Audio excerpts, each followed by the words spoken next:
অবজেক্টটি subject হবে, অবজেক্টটি subject হবে প্লাস বি ভার্ব, অবজেক্টটি সাবজেক্ট হবে plus be verb plus V3 plus by plus দেখো সাবজেক্টটি অবজেক্ট হবে, এবার সাবজেক্টটি অবজেক্ট হবে। দেখো এই নিয়মটা তোমাদেরকে মনে রাখতে হবে, তাহলে কিন্তু ভয়েস কোনো ব্যাপার না।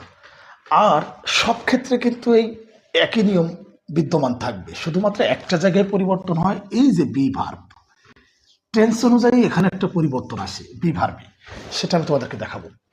অর্থাৎ অবজেক্টটি সাবজেক্ট হবে plus be verb plus V3। আচ্ছা V3টা কি একটু বুঝতে হবে। দেখো আমরা বলি না থিঙ্ক, থট, থট।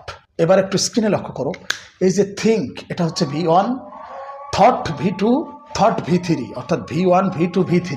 তো ভয়েস করার ক্ষেত্রে সবসময় কিন্তু V3 আমাদের কাজে লাগবে।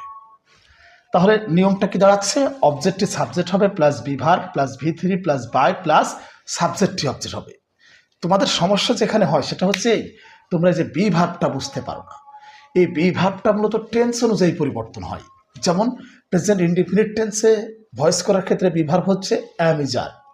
কন্টিনিউয়াস টেন্সে am being, is being, are being. স্ক্রিনে লক্ষ্য করো, পারফেক্ট টেন্সে have been, has been. Perfect continuous tense had been. Future indefinite tense will be, shall B.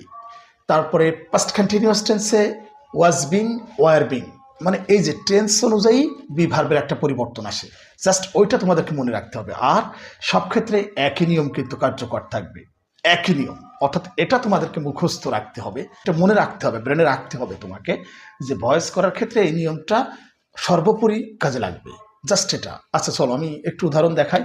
যেমন যদি এভাবে লিখি, he plays football, he plays football.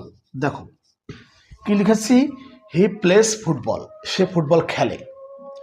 এটা অ্যাক্টিভে আছে, অর্থাৎ এটাকে ভয়েস করতে হবে, তোমাদেরকে প্যাসিভ রূপ দিতে হবে। এটা কিভাবে করবে, তোমাদেরকে প্রথমে নির্ণয় করতে হবে আছে কোন টেন্সে। এখন ভয়েস করতে এসে যদি প্রেজেন্ট ইনডিফিনিট টেন্স না চেনো, তাহলে তো বাবা তোমরা ভয়েস করতে পারবে না। ভয়েস করতে এসে যদি টেন্সটা না ধরতে পারো, তাহলে জীবনে কোনোদিন ভয়েস করতে পারবে না।